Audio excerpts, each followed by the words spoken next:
Hi everyone, it's Amy here from the blog I Think Therefore I Teach. Welcome to your next criminology video. This is for the final section of Unit 2, the final one for your first year, and it is 4.3. Do not forget this is part of your assessment materials, so you will need to memorise and revise this one in order to be able to remember it for your exam in summer of your first year. Right. Let's make myself smaller. There we go. Okay, so 4.3, discuss how campaigns affect policy development. So this one looks at specific campaigns that have affected policy. And obviously we did a lot of work with campaigns in the first unit, in Unit 1. So this looks at campaigns, the actual campaigns, and how policies have developed and changed because of these campaigns. This topic includes then being able to discuss how campaigns affect policy making with reference to newspaper campaigns, individual campaigns and pressure group campaigns. So these are three areas that we are going to work through on this PowerPoint. Campaigns, think about some of the campaigns that we've already come across. This topic is synoptic because it draws together new knowledge with topics we've already studied. So your exam in summer is not just about your Unit 2 materials, it will also draw upon some of the things that you've learnt in Unit 1. That's the same for Unit 4 as well, so your exam in your second year, it will draw upon information from all of your 2 years. So it's very worthwhile keeping everything safe, all your notes safe, all your grid sheets safe, and keep that, keep going over the materials as well and able to help you for your final year.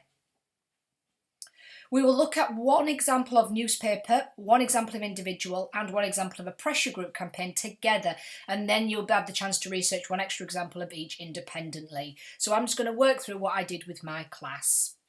So what do we need to know about the campaigns? What it's about, who was involved, the methods and whether or not it was successful. So very similar to when we did it in Unit 1. These are the four that we're going to focus on. Number 1 then, the newspaper campaign for the year and a day rule. There's an ancient British law dating back to 1978 which rules that if a victim of an attack lives for a year and a day after the attacker cannot be prosecuted for murder or manslaughter, because murder and manslaughter implies more of an immediate death. So what happened? In 1992, Michael Gibson was assaulted by David Clark in Darlington. He was left in a coma that lasted 22 months and then he died. David Clark could only be charged with GBH, grievous bodily harm, and was given a prison sentence for this. He was actually released before Michael died. So he was charged with GPS initially. He was already released before Michael died. Michael then died because of the injuries that he endured, never woke up from the coma, but then David Clark was never convicted of murdering him, even though somebody died. So what happened after this? The Northern Echo newspaper took up the campaign to help Michael's mum, Pat Gibson. The campaign was called Justice for Michael. Readers were encouraged to sign a petition demanding the abolition of the 1978 year and a day rule. I mean, we're still following rules from 1978. It seems a bit ridiculous, really. MP Alan Milburn took a bill to Parliament in 1994, but it was defeated, so it was rejected, sent away. In 1996, the petition was passed from the Northern Echo to the Law Commission, which makes recommendations to Parliament, and the law was finally abolished. What's wonderful about this story is that they did not give up. They did not take the 1994 defeat. They kept fighting for this and the right for this, this law to no longer be followed.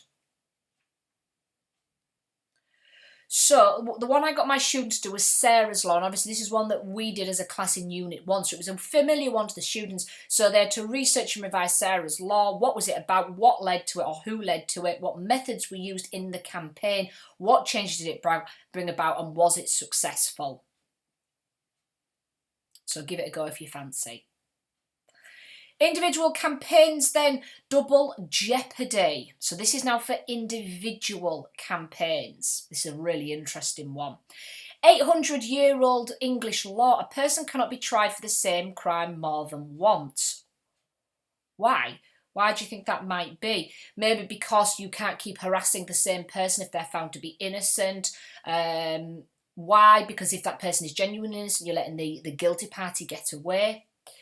In 1989, though, Julie Hogg was murdered in Billingham Teesside by Billy Dunlop. He was tried, but 2 juries failed to reach a verdict, so he was cleared. Now, I highly recommend you watch a documentary or something on the Julie Hogg case. It's a fascinating one. It's quite difficult. It's quite a difficult. There's a few alarms within it, but within this case, because they didn't find the body for so long, it was very hard to link it to Billy Dunlop, even though the whole community knew it was him. He behaved as if it was him. It was not something that he was proud of, but he never seemed upset or ashamed of what had happened, etc. So people knew it was him, but they just could not find enough evidence to convict it as him. He was later in prison for another violent attack on a woman. In prison, he confessed to a prison officer that he had killed Julie Hogg, but couldn't be tried again because of the double jeopardy law. So what happened then? So the campaign was led by Anne Ming. This was Julie Hogg's mum, who felt passionately about the injustice to her daughter. She campaigned tirelessly for the abolition of double jeopardy, using newspaper support, TV and radio, and lobbying MPs. In 2003, the Criminal Justice Act was passed as a direct result of Anne Ming's campaign. Parliament agreed to abolish double jeopardy for serious offences. Dunlop was then tried and convicted for Julie's murder and is serving a life sentence. So these campaigns that people do can really have some serious effect on policy and law changing. So for Dunlop, he thought, well, I can admit to what I've done now because I've already been tried once and been found innocent, and therefore because of the double jeopardy, I can't be accused of it twice when there's no new information. But because she campaigned to have it abolished, and because he'd admitted to a prison officer, they were able, with that new evidence, to convict him. Very interesting case is that one. That was the video that we watched. So we did watch that documentary, and I do highly recommend that as another one. Now, my students then had the opportunity to research another one of these campaigns for themselves. The Bobby Turnbull's anti-gun campaign, Claire's Law against domestic violence, Lillian's Law, drug testing, and Helen's Law, location of victims' bodies. I know when my students did the research, Claire's Law and Helen's Law brought the most out as far as information to be able to back up their answers. The Pressure Group campaign then, this one is by Inquest. So Inquest is a group that is concerned about state-related deaths. This means that people who die in police custody, prisons, psychiatric institutions and detention centres. They've been involved in the Grenfell fire inquest, the review of the deaths of the football fans in Hillsborough Stadium tragedy in 1989, the police shooting of Mark Duggan in 2011 that sparked the London riots. I highly recommend, if you've not looked into Hillsborough, Hillsborough is another very, very good example that threads so much into next year's work because of the way that the police responded, how they covered over evidence. Hillsborough's still going on to this day, and people are still campaigning for this one today. It really was an immense tragedy that could have been avoided, but for me, when you look into it, accidents happen, but it's the fact that the police did not just hold their hands up and say, we did not recognise that the crushing outside, that there was actually too many people inside. By opening that door, by not letting them into the other areas, etc., etc., it could have been avoided by not letting people over the fences and pushing them back, or opening the gates onto the pitch sooner. All of it could have been avoided quite easily, but mistakes do happen.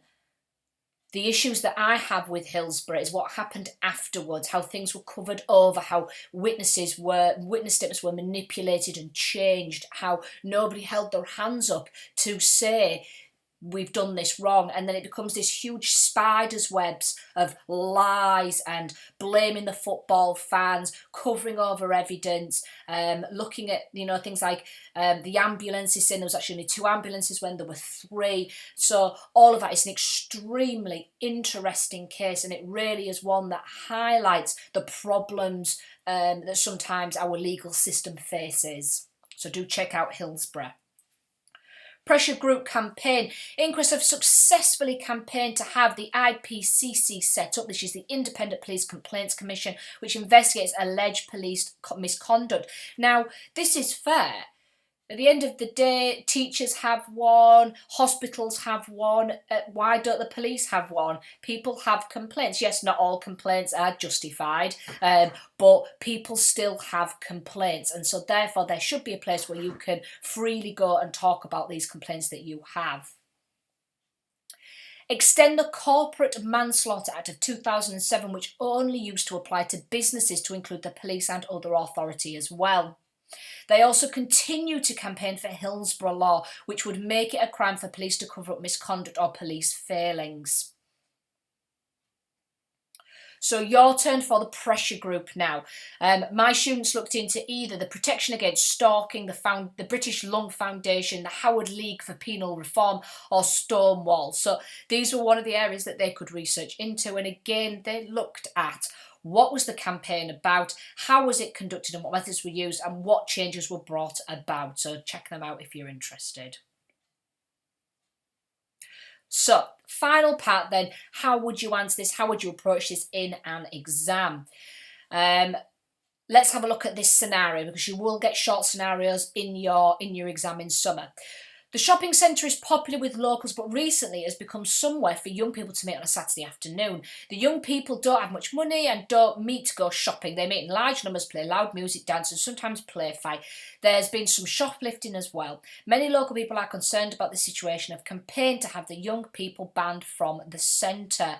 So, explain some of the methods that the shoppers campaign could use to influence the policy making. So use the other campaigns to help think about how could the methods that they use help change or influence the policy makers. This is 8 marks.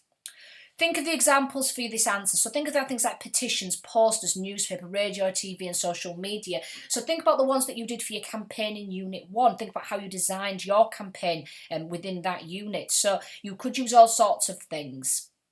You need to clarify the aim of the campaign in the brief. So you need to say what the campaign is about using quotes from the brief. You need to choose a few, maybe 3 to 4. Describe how that method, so to choose 3 to 4 methods. Describe how that method could be used in this particular instance. So again, refer back to the brief. So you could say how a petition could start by getting people to sign it that around the area within the shopping centre itself, etc. So you link it to the brief that's in specifics. Describe the process of each in a bit of detail, and you could mention any strengths or weaknesses the campaigners might need to bear in mind. Yes, it is an explain, but that still will add to your answer. So your marks come in the 3 to 4. The fewer campaign ideas you use, the fewer marks you get. So, and everything has to be linked back to the brief. You have to say specifically how your petition or your poster or your newspaper will bring about change, hopefully, to do with the issue that you have.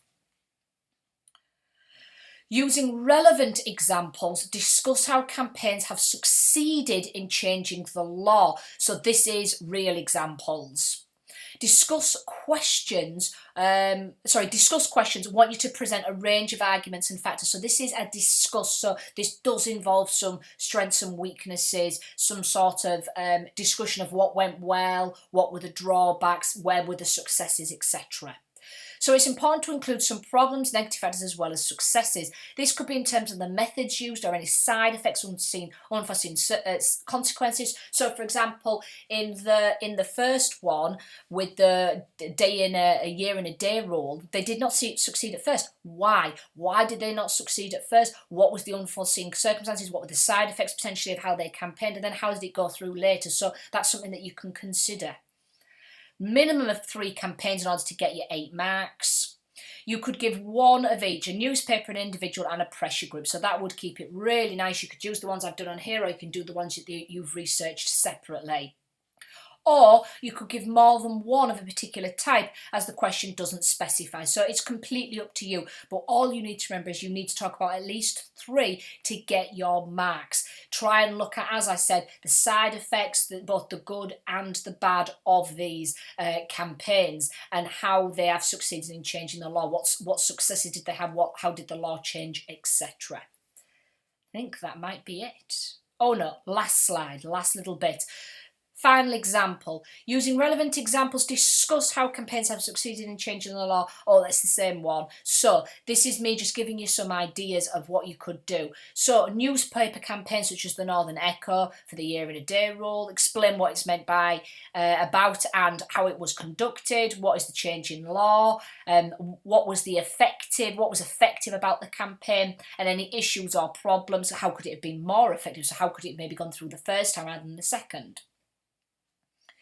Such as individual campaigns by Anne Ming and the Double Jeopardy. What's it about? How did Anne Ming do it? What was the change? How was it effective? And how could it be more effective? So that just gives you an idea, and then you do it again once more for another one. That would be your 8 marks quite easily. Add one more example and follow the same process. So I got my students then to do one more of their own example. They could do the pressure group, or they could go back and do another newspaper or another individual. It was totally up to them what they did.